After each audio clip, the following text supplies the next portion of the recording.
Okay guys, so andito na naman po tayo sa ating fermentation and pickling area. At meron po akong papakita bago ito, no? Syempre alam niyo po na meron tayong mangga na pickled. Okay, uburong mangga. Pero bago dyan, dahil ito po ay nakailang na yung ating canning tomatoes, na canned tomatoes. Yes, ito na po. Tatanggalan ko na siya ng ring. Ayan, ito po, tingnan nyo po. Alam nyo po na sarado, sealed na siya. Kung pag ganyan nyo, ito dito ko hinahawakan, hindi po siya natatanggal. So, ayan po. Ito pa yung isa. Tatanggalin na natin ang rings. Ayan, at usually nilalagyan po natin ng date dito. But anyway, dalawa lang naman sila eh. At saka isang batch lang. Dito po nilalagay, halimbawa, ngayon po, okay, March, ganito. No? So, ilalagay mo dyan yung date, 2026. Okay. Successful ba? Successful kasi nahawakan ko, hindi siya nahuhulog. Ayan. At now, for today's vlog, for today's pickling, it's actually, ito po, no? Hilaw na mangga. You will know na yung mangga ay hindi na pwede at hindi po maganda pag i-pickle mo siya kung malambot na siya dito. Kahit yellowish siya, pero actually hindi pa siya malambot. Ayan. So, pwede pa siya. So, atin ngayon, tatalupan siya, no? So, tatalupan po natin siya. Saan ba magsisimula? Dito sa taas. Okay, dito tayo magsisimula sa taas. Okay. Yan. Okay. Wow, grabe. Natatakam ako, nalalaway. Nalalaway ako at natatakam. Yung ating ingredients, guys, water. Wala palang water, sorry. Salt lang and sugar. Kasi fermentation po ito. Okay, so we will be fermenting. We will not be using any vinegar here, but only fermentation. Siyempre, nagugas po tayo ng kamay bago natin ginawa ito. Itong mga mangga ay hinugasan din po natin at we made, let it dry. Yes, pinunasan natin siya para mag-dry siya. Ito na po. Yes, isa na lang, Ayan, guys. Isa na lang. Dalawa pa ito. Kasi, yung kabila, medyo na, yun, may maliit na natira. Kaya, pwede na. Alright, ipaganyan natin siya. Iganyan muna natin siya dyan. Oops.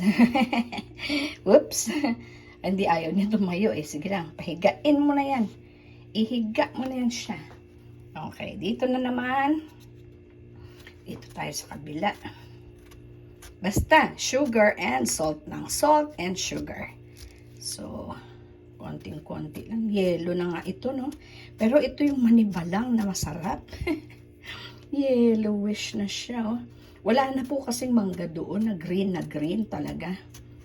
Pero anyway, for our consumption lang naman at para for our instruction, pwede pala kayong pickles nito. We can ferment or we can pickle our mangoes.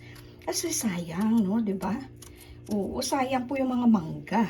At kung gustong-gusto nyo po na kumain ng hilaw na mangga at hindi po in season, di wala kayong makakain, no? Kaya gagawin na natin. We pickle them. Same is true with tomatoes. Ganyan po. Kasi may mga seasons talaga yan. Hindi lahat ng buong taon may ganyan. Okay, ayan na po. Ito, dalawa pa to. Dalawang, diba? Ito. Ayan, so malinis ang ating pagkakatalop sa kanya. Okay. Ayan po. Okay. Okay, dito tayo. Hindi na kailangan na i-perfect mo yan kasi, hindi naman natin kakailanganin ito. Yes, okay, game. Yan na, tapos na. Ang importante lang na balatan. Natalupan natin siya. O, nabalatan, wala nang balat. Pwede na natin siyang hiwain, guys. Okay, ayan, hihiwain na natin siya. Ganyanin na lang. Okay. There you go. So, anong klaseng hiwa ang gagawin natin? Tatanggalin natin yung dalawang pisngi. Dalawang pisngi. Isagad natin siya. Tanggalin ang dalawang pisngi. Okay. O, sinong gusto ng buto? Sinong may gusto ng buto? Okay. Pero alam nyo, itong buto, pwede pa yan. Yan o, kasi ang taba-taba pa ng kanyang laman. O, sayang din yan o. Ang mahal-mahal po kasi ng mangga ngayon. Ito dalawa lang siya. Nakalimutan ko tuloy magkano siya o. Magkano ba? 90? Sarap. Opo, 90. Ibig sabihin, 45 each. Nako. Grabe, guys. Ayan, o.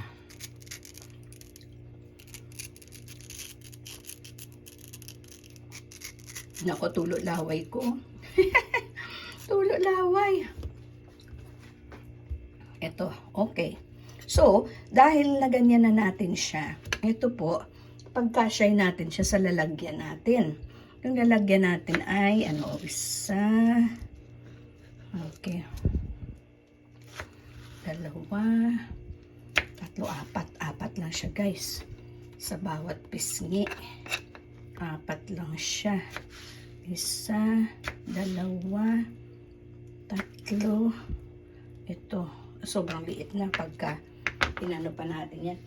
Okay, mamaya na natin ilalagay sa kanyang bote. Ito pwede pa yan eh. Mamaya na, guys. Alam mo namang matigas pa siya. Kaso, yellow lang talaga. Yellow lang talaga siya. Ayan o. Okay, there you go. Ayan. Isa, dalawa, tatlo, apat, lima. Yan, naging lima tuloy. Dito naman, isa, dalawa, tatlo, apat, lima. Yan. Kung gusto mong lagyan ng anong tawag dito, anghang, pwede mo na lagyan ng pampaanghang. Kaso wala po ako dito ngayon. Wala akong chili. Di po ako nakabili ng red chili. Kaya wag na lang. Yan na ha. Okay, lalagay po natin siya sa ating mixing bowl. Ito po yung ating mixing bowl. Okay. Make sure lang naghugas kayo ng kamay nyo, ha? Ayan. Pala, guys, meron na tayong burong mangga. You see, may mangga preserve na tayo. Pero ito, hindi siya pickled, although it tastes like pickles, pero siya talaga ay inasnan lang. Asin at sugar. Pinwheel galore. Pinwheels. Pinwheels. So colorful. Ang galing. Ganda, no? Pinwheels. Pinwheels. Hanggang sa kabila, oh. Wow.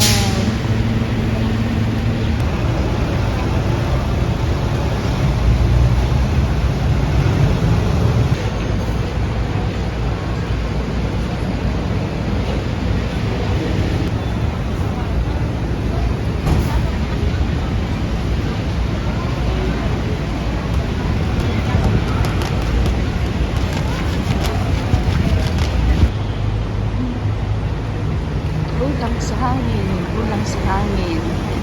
Doon medyo mahangin-hangin. Okay.